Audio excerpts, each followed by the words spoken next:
বাংলাদেশ যিনি চালাচ্ছেন এখন ডাক্তার ইউনূস, তার বয়স কত? ৮০ বৎসর। কত বললাম? ৮০। আমার আব্বাজির বয়স ৮০ বৎসর। ধরে ধরে নিয়ে গিয়ে স্টেজে চাপাই, ৪০ মিনিট ১ ঘন্টা কোনো রকম কথা বলেন, গলা ঠিক আছে, শরীর অসুস্থ, দুর্বল। আমার আব্বাজির ডাক্তার ইউনূস সাহেবের বয়স ৮০ বৎসর। আমি ইয়াসিন, আমার বয়স হচ্ছে ৩৯-এ পা রাখলাম। তো আমার সাথে যদি লড়াই লাগান হাতাহাতি, ও জিতবে না আমি? কথা বলেন, আমি ঠেলে দিলেই পড়ে যাবে। শক্তিতে আমার সাথে পারবে না। তার কাছে শক্তি কি আছে? সামরিক শক্তি আছে, তার ডিফেন্স সিস্টেম, মিলিটারি, তার বডিগার্ড, এইটাই হচ্ছে তার শক্তি। শারীরিক শক্তি নেই। কোরআন খুলেন, মানুষের জন্য আল্লাহ মারাত্মক কথা বলেছেন। শুধু এটা একটা মানুষের জন্য নয়, পৃথিবীর মানব জাতির জন্য আল্লাহ বললেন, ইন্নাল ইনসানা খুলিকা হালুয়া, আমি মানুষকে অসহায় আর দুর্বল সৃষ্টি করেছি, মানুষ সবল নয়। মানুষ সবল নয়, বলবান নয়। যারা নিজেকে সবল বলবে, সব থেকে বড় জিনিস বলে দিই, কেউ যদি বলে আমার কোনো দুর্বলতা নাই, আল্লাহর কসম করে বলছি, আল্লাহর কসম, মিথ্যা কথার উপরে খাওয়া যায় না, সত্যের উপরে খাওয়া যায়। কিসের উপরে? সত্যের উপরে। আল্লাহর কসম করে বলছি, পৃথিবীর রাজা বাদশাহ, বর্তমানে যতগুলো রাষ্ট্র নেতা আছে, এমন কেউ নেই যে আমার আল্লাহর কাছে দুর্বল নয়। একটা দুর্বলতা সবারই আছে। যদি বলেন কোনটা? আপনারা জানেন, পৃথিবীর দুটো রাষ্ট্রনেতা সব থেকে ঘেরাটোপে থাকে। একটা হচ্ছে ডোনাল্ড ট্রাম্প, আমেরিকার প্রেসিডেন্ট, আর একটা হচ্ছে রাশিয়ার প্রেসিডেন্ট ভ্লাদিমির পুতিন। একটা পুতিন নাই, প্লাস্টিক সার্জারি করে 10খানা পুতিন আছে, 9টা নকল। ওর নিজের চেহারাকে প্লাস্টিক সার্জারি করে রেখেছে যেন কেউ চিনতে না পারে কোনটা আসল মাল। তাহলে তার জানের ভয় আছে না নেই? আছে তো। এর থেকে বড় দুর্বল কি আছে? ছেড়ে দিন। আমেরিকার প্রেসিডেন্ট যে গাড়িতে চাপে, সেই 4 চাকা গাড়িটায় না মিসাইল লাগবে, না পরমাণুর আসর হবে। সেই গাড়িতে যে ড্রাইভার থাকবে, সে কমপক্ষে 3 থেকে 4 ঘন্টা যুদ্ধ করতে পারবে। গাড়ির ভেতরে এতগুলো মাল মেটেরিয়াল ভরা আছে, এত মিসাইল লেস আছে গাড়িটা। কিন্তু বিশ্বাস করুন, এত সুরক্ষার ভেতরে থাকলেও ইমানদারির সঙ্গে বলুন তো, মালাকুল মউত এলে কেউ আটকাতে পারবে? কথা বলেন, জোরে বলবেন না সুবহানাল্লাহ। তাহলে মৃত্যুর কাছে সব হার। তাহলে যে মৃত্যুর কাছে হেরে যাবে, সে কি করে সবল হতে পারে? যার কাছে মৃত্যু এসে গিরাস করে ফেলবে, মালাকুল মউত যাকে মৃত্যু দিতে পারে, তার ক্ষমতা নেই, তার বডিগার্ডের ক্ষমতা নেই, তার শক্তির ক্ষমতা নেই, তার সামরিকের ক্ষমতা নেই যে তার মৃত্যুকে রুখে দিই। তাইলে এর থেকে বড় দুর্বলতা আর কি নিবেন? এর থেকে বড় দুর্বলতা কারুর শারীরিক দুর্বলতা, কারুর সামাজিক, কারুর অর্থনৈতিক, কারুর রাজনৈতিক, কারুর পারিবারিক। আল্লাহ প্রত্যেকটা মানুষের কাছে একটা না একটা দুর্বলতা দিয়েছেই দিয়েছে। প্রত্যেকটা মানুষের সবল কেউ নয়। যেমন পৃথিবীতে যে যত বড়ই মুহাদ্দিস হোক, মৌলবি হোক, মাস্টার হোক, ডাক্তার হোক, প্রফেসর হোক, ইঞ্জিনিয়ার হোক, নিজের প্রশংসা করার যোগ্যতা কেউ রাখে না। কেউ যদি বলে আমার মতো বক্তা নেই, মৌলবি নেই, জানবেন লোকটা মূর্খ, ইলমের কমি আছে। কেউ যদি বলে আমার মতো ডাক্তার নেই, জানবেন ডাক্তারটা মূর্খ, অশিক্ষিত, জ্ঞানের অভাব। একমাত্র প্রশংসা করার যোগ্যতা কে রাখেন? আল্লাহ। জোরে বলুন সুবহানাল্লাহ। নিজের প্রশংসা করার যোগ্যতা একমাত্র আল্লাহর আছে, বাকি কারুর নেই। ইয়াসিন কেমন? প্রতিবেশীর লোক বলবে, পরিবার বলবে, দেশের লোক বলবে না, অমুক ডাক্তার বাবু আছেন না, খুব ভালো ডাক্তার, খুব পরেজগার, খুব ভালো লোক, সমাজ সেবা করেন, মানুষের প্রতি দরদ আছে। অমুক মাস্টার আছেন, খুব ভালো পড়ায়, মাস্টার খুব ভালো। এটা আপনি বলবেন না, প্রতিবেশী বলবে, আপনার প্রশংসা করবে। যে নিজের প্রশংসা করে মূর্খ। যদি বলেন আল্লাহ, আল্লাহর কসম, আল্লাহ নিজের প্রশংসা নিজে করেছেন। জোরে বলুন সুবহানাল্লাহ। পৃথিবীর মানুষের ভাবা উচিত, আল্লাহ মানুষকে নসিহত করেছেন। পৃথিবীর হযরতে আদম আলাইহিস সালাতু ওয়াস সালাম থেকে শুরু করে কিয়ামতের সকাল পর্যন্ত যতগুলো মানুষ এসছেন, যতগুলো আসবে, এরা সবাই যদি একসাথে সিজদায় পড়ে আল্লাহর শুকর আদায় করতে চাই, আল্লাহর প্রশংসা করতে চাই, প্রশংসা করে শেষ করতে পারবে না। জোরে একবার বলুন সুবহানাল্লাহ। যদি বলেন কেন? আল্লাহ নিজে কোরআনে বললেন, কুল লাউ কানাল বাহরু মিদাদান লিকালিমাতি রাব্বি লানাফিদাল বাহরু ক্বাবলা আন তানফাদা কালিমাতু রাব্বি ওয়ালাউ জিনা বিমিসলিহি মাদাদা। হে আমার নবী, পৃথিবীর মানুষকে বলে দাও, যতগুলো সমুদ্র আছে সব পানিগুলো যদি আমি আল্লাহ কালি করে দিই, কিসের কালি? কলমের কালি, আর পৃথিবীর মানুষ সবাই যদি আল্লাহর প্রশংসা লিখতে শুরু করে, সব পানি শেষ হয়ে যাবে। আবার আমি অতটাই দেবো, সেটাও শেষ হবে, কিন্তু আমার আল্লাহর প্রশংসা লিখে পৃথিবীর মানুষ শেষ করতে পারবে না। জোরে বলুন সুবহানাল্লাহ। আমি এত বড় সৃষ্টিকর্তা, এত শক্তিশালী, পৃথিবীর মানুষের ক্ষমতাই নেই যে তারা প্রশংসা লিখে শেষ করতে পারে। এতক্ষণে আল্লাহকে চিনা হলো। সবাই বলুন, ইমানদারির সঙ্গে আল্লাহকে আমরা সবাই বিশ্বাস করবো ইনশাআল্লাহ। হ্যাঁ, আল্লাহকে বিশ্বাস। আল্লাহকে বিশ্বাস করলে ইমানদারির সঙ্গে বলুন, আপনি আমি যেই হোক বললে আমি আল্লাহকে বিশ্বাস করি, তাহলে আল্লাহর সব হুকুম মানতে হবে না? হবে না বাবা? কথা বলেন হ্যাঁ কি না? মানতে হবে তো। আল্লাহ যেগুলো নিষেধ করেছেন সেগুলো করা যাবে? যাবে না। আপনি মুখে বললেন আমি উম্মতে মুহাম্মাদি, আমি মুহাম্মদ সাল্লাল্লাহু আলাইহি সাল্লামের উম্মত, তাহলে নবীজির হাদিস মোতাবিক চলতে হবে না? হবে না? আদর্শ মোতাবিক চলতে হবে না? হবে না?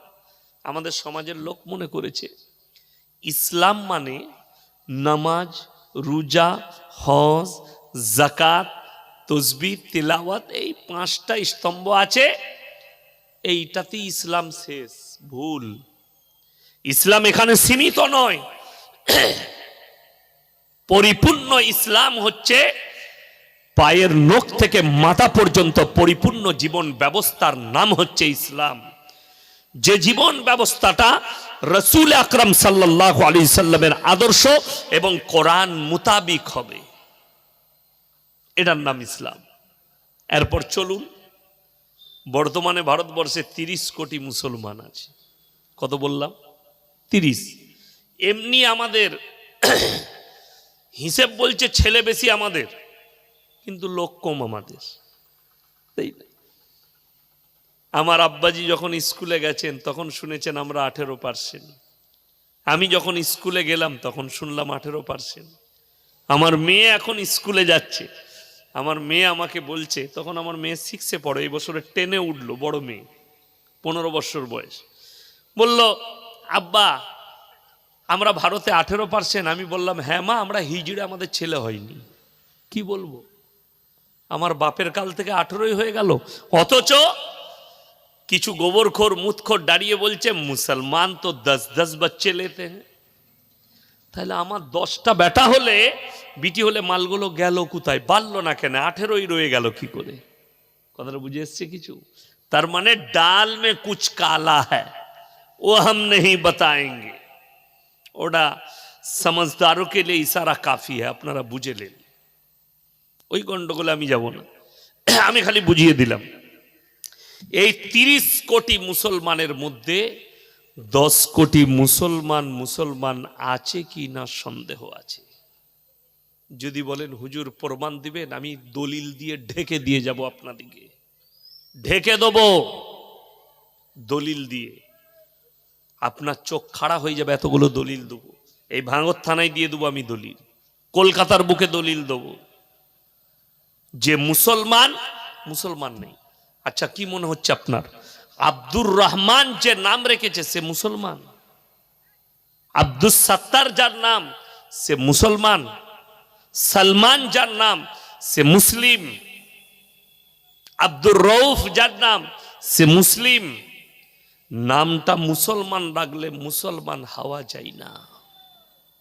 নাম ফাতেমা, নাম আয়েশা, নাম জাইনাব, এই নাম রাখলেই মুসলমান হয়ে যায়। কে বলল আপনাকে দলিল? না না, মুসলমান হওয়ার জন্য শর্ত আল্লাহর উপরে বিশ্বাস আনতে হবে। এক নম্বর কি বললাম? আল্লাহর উপরে বিশ্বাস, প্রকৃত বিশ্বাস। 2 নম্বর, ফেরেশতাদের প্রতি, আল্লাহর যে ফেরেশতা আছে তাদের প্রতি, যে আল্লাহর ফেরেশতারা হুকুম পালন করেন, আল্লাহ নিযুক্ত করে রেখেছেন, এটার উপরে বিশ্বাস। নম্বর 3, আসমানি কিতাবের উপরে। কিসের উপরে বললাম? আসমানি কিতাবের উপরে।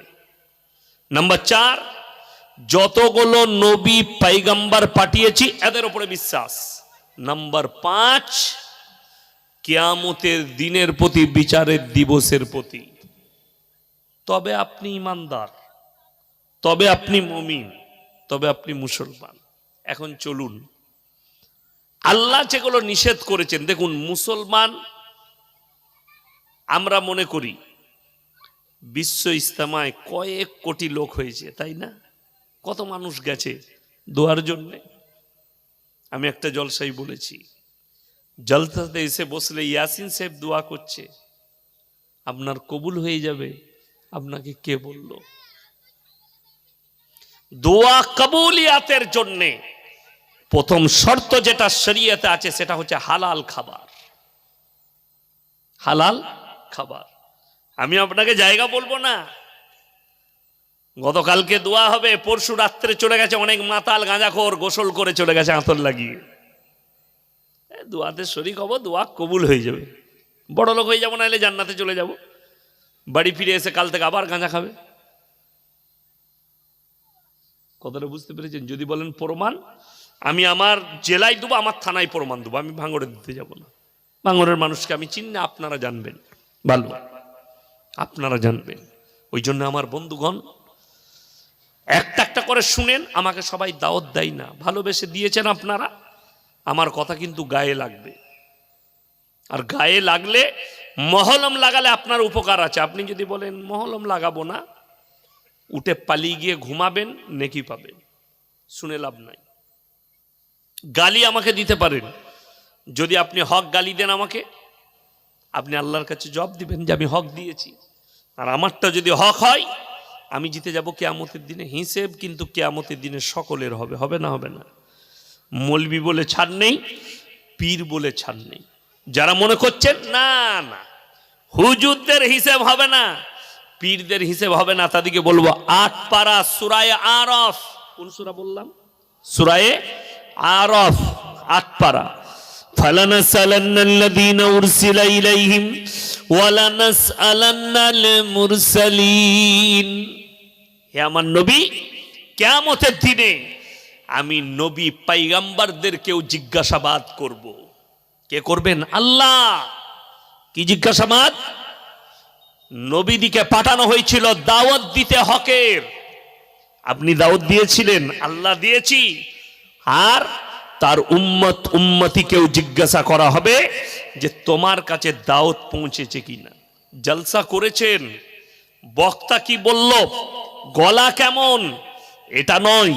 কিয়ামতের দিনে এই জায়গা সাক্ষী হবে, এই জবান সাক্ষী হবে, আপনার চোখ, আপনার কান, আপনার নফস সাক্ষী হবে। ইয়াসিন সাহেব এসে বয়ান করে গেছে, আল্লাহ আমাকেও জিজ্ঞেস করবে কি দাওয়াত দিয়েছিলে, আর আপনাকেও জিজ্ঞেস করবে তুমি কটা আমল করতে পেরেছিলে। উভয়ই জিজ্ঞাসাবাদ হবে, কেউ কি আল্লাহ ছাড়বেন না। আগে চলুন, ইমানদারির সঙ্গে বলুন, ইসলামী শরীয়তে, আমি কি অন্য ধর্মের কথা বলি না কোথাও, ইসলামী শরীয়তে সুদ খাওয়া হারাম না হালাল? জোরে বলুন। হারাম। তাহলে ভাঙড় থানায় একটাও মুসলমান সুদ খাই না, আশা করি। কথা বলে না? সুদ খাই না তো ভাঙড় থানায় একজনও মুসলিমরা? আপনারা কথা বলবেন না। খাই না, রেকর্ড হয়ে যাবে, রেকর্ডিং হচ্ছে, পশ্চিমবাংলার লোক শুনতে পাবে, আর ভাঙড়ের লোক জানতে পাবে যে অমুক গ্রামটার নাম কি, জিরনগাছায় এসেছিল ইয়াসিন সাহেব, ওখানকার লোকরা বলেছে ভাঙড় থানার একটাও লোক মুসলিম সুদ খায় না। ঠিক তো? খায়? আপনারাই বললেন হারাম। আচ্ছা বলুন তো, এই হারাম শব্দটা এটা কোনো মৌলবীর বানানো কথা? বলেন। নবীজি সাল্লাল্লাহু আলাইহি সাল্লাম হারাম বলেছেন, আল্লাহ কোরআনে হারাম বলেছেন। জোরে বলুন সুবহানাল্লাহ। এটা তাহলে কোনো মৌলবী মুফতির ফতোয়া নয়। কোরআন বলেছে ওয়াহাল্লাল্লাহুল বাইয়া ওয়া হাররামার রিবা, সুদকে হারাম করেছি, ব্যবসাকে হালাল করেছি। জোরে বলুন সুবহানাল্লাহ। আপনি ব্যবসা করুন, হালাল, ব্যবসার মধ্যে বরকত আছে। ব্যবসা নবীজি সাল্লাল্লাহু আলাইহি সাল্লামের সুন্নাত, ওই জন্য ব্যবসায় বরকত রেখেছেন আল্লাহ। আমার বন্ধুগণ, আমার ভাই, ব্যবসায় বরকত আছে, সুদ হারাম, সুদেতে বরকত নেই। আল্লাহ হারাম বললেন, নবীজি সাল্লাল্লাহু আলাইহি সাল্লামের হাদিস, কোন ব্যক্তি একবার যদি সুদ খায়, কবার বললাম কথা বলেন, একবার যদি সুদ খায়, নিজের মায়ের সঙ্গে, জন্মদাতা মায়ের সঙ্গে 36 বার জিনা করার সমান পাপ হবে। বলুন নাউজুবিল্লাহ। এরপর যদি কোনো সুদখোর থাকেন, কারো কাছে আমার আওয়াজ পৌঁছাচ্ছে কারো কানে, তাকে অনুরোধ করে বলবো, যদি তোমার কোনো বাপের বেটা মৌলবি থাকে, আমি স্টেজে 2 ঘন্টা আছি, নিয়ে আসুন, সুদকে হালাল বলে দিবে। আমি আর জীবনে সমাজের বুকে কথা রাখবো না। এটা দক্ষিণ 24 পরগনার উত্তর দক্ষিণ। আমি আর দক্ষিণ 24 পরগনায় জীবনে দাওয়াত দেব না, চ্যালেঞ্জ ছুড়ে গেলাম, আর জীবনে নেব না। খালি আপনি একটা মৌলবীরকে ডেকে নিয়ে আসুন, একটা মুফতিকে নিয়ে আসুন, যে কোনো হুজুরকে নিয়ে আসুন, তিনি খালি স্টেজে এসে বলে দিবেন আপনি ভুল বললেন, সুদ খাওয়া হালাল। বেঈমান কাফেররা কামিয়াবি লাভ করেছে, আমরা কামিয়াব হতে পারিনি। এত জলসা, এত মাদ্রাসা, এত মক্তব, এত কিছু চলছে, দাওয়াত ও তাবলীগের মেহনত, আজকে 1.5 থেকে 2 কোটি লোক দুয়ায় শামিল হয়েছে কালকে। ঠিক বললাম না ভুল বললাম? ইস্তেমায়। কিন্তু হাই আফসোস, আমি নিজেকে বলছি আমি দিনের দায়ী। ভুল হয়ে গেছে মাশাআল্লাহ। আমি নিজেকে বলছি আমি দিনের দায়ী, আমি নিজেকে বলছি আমি সাথী। কিন্তু জানেন, বেঈমান কাফেররা আপনার ঘরেতেও ষড়যন্ত্র করে দিয়েছে। ইমানদারির সঙ্গে বলুন তো, আপনাদের ভাঙড় থানায় আশা করি, এই জিরেনগাছা হোক, যে কোনো গ্রামে হোক, বন্ধন লোন, গ্রুপ লোন নেই। কথা বলে না হুজুর? আছে তো? তাইলে বুঝতে পাচ্ছেন আমাদের মেহনত। জলসা করে কি করবেন? জলসা করে কি করলাম? আমি মাঝে মাঝে যখন আমার কষ্ট হয়, আমি আমার আব্বাজিকে কি বলি জানেন? আপনি 60 বছর জলসা করছেন, 50 বছর জলসা করছেন। গোলাম আহমদ মুর্তজা সাহেব বরহুম, আল্লাহ জান্নাতি করুক, 70 বছর জলসা করে দুনিয়া ছেড়েছেন তিনি। আমার আব্বাজি এখনো জলসা করছেন। তাহলে বলুন, এই এত জলসার পরে, এত বক্তা, এত ওয়াজ নসিহত, এত মেহনত, তারপরও মুসলমান নারীদিকে আমরা টিকাতে পারিনি। তারা গিয়ে সুদের সাথে যুক্ত হলো, করলো কে? বেঈমান আর কাফেররা। তাহলে আমাদের মেহনত নাকাম, তাদের মেহনত কামিয়াবি লাভ করলো। বন্ধুগণ, আমার ভাই, আল্লাহওয়ালা ভাইরা, আপনি রাতের বেলায় শুয়ে ভাববেন, খুব ছোট্ট কথা বলছি, একটা মনে লাগার মতো, দিলের কান দিয়ে শুনেন। এই কান দিয়ে শুনলে আপনার কাজে আসবে না, দিলের কান দিয়ে একটা জিনিস ভাবুন। আপনি আছেন, চোখের সামনে একটা চিতা জ্বালানো হয়েছে, সেই চিতায় আপনার বিবিকে নিয়ে এসে আমি ইয়াসিন, আমাকে বিচারে বসিয়েছেন যে এই অন্যায় করেছে, আমার এই মেয়েটা এই অন্যায় করেছে, একে আপনি বিচার করেন। আমি বিচার দিলাম, মেয়েটাকে আগুনে নিক্ষেপ করো। আচ্ছা বলুন তো, যে স্বামী, সে কাঁদবে না কাঁদবে না? কথা বলে না? সে কাঁদবে না কাঁদবে না? অনুরোধ করবে না করবে না? কাকুতি মিনতি করবে, সে কান্নাকাটি করবে। জানেন ঘটনা শোনায় কেন কাঁদবে? ইব্রাহিম আলাইহিস সালাতু ওয়াস সালামকে যখন নমরুদ আগুনে নিক্ষেপ করার জন্য প্রস্তুত নিল, তার বাপ ইব্রাহিম নবীর বাপের চোখে পানি।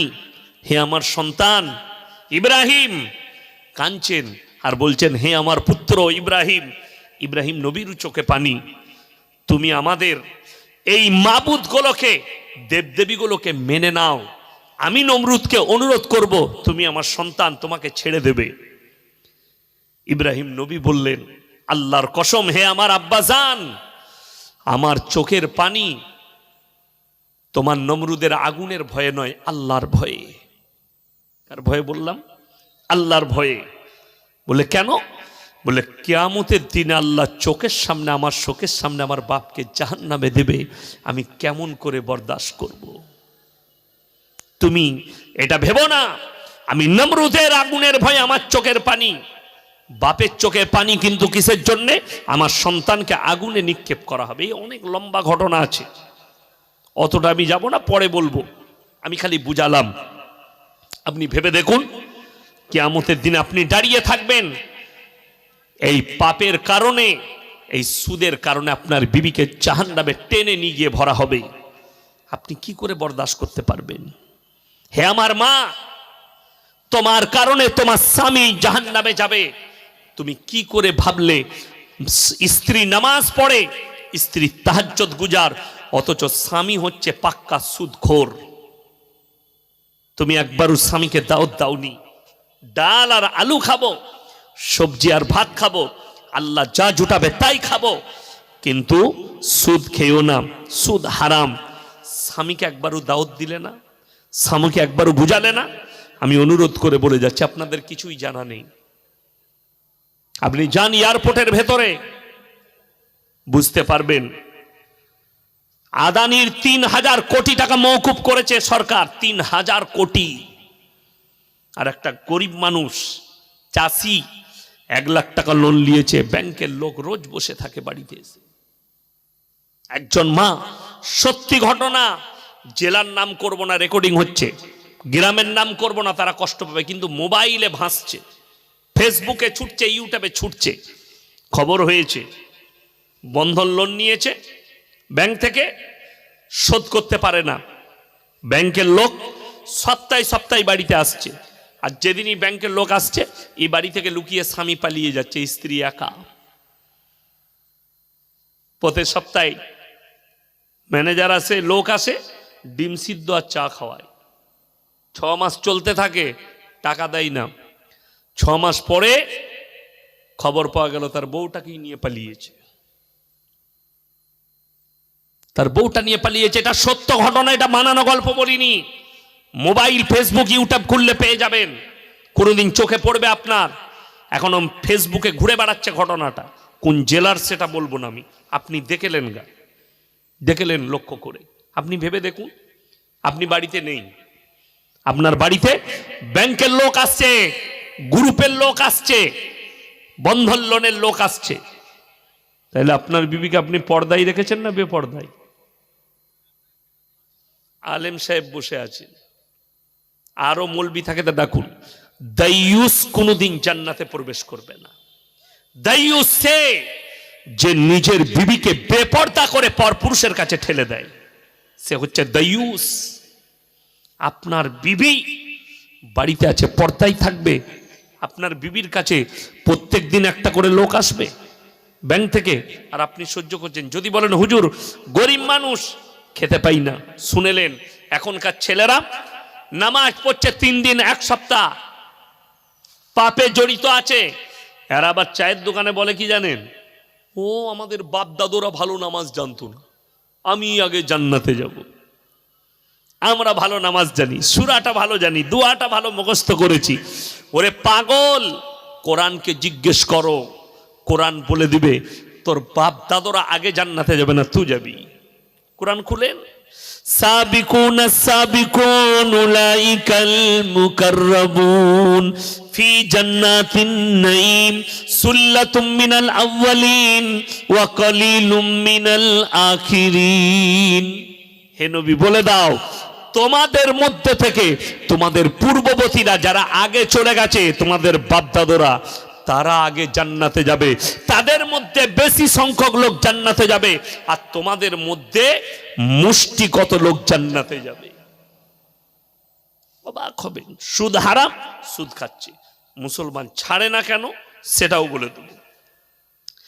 মদ গাঁজা হারাম না হালাল? কথা বলেন। হারাম। আপনাকে আমি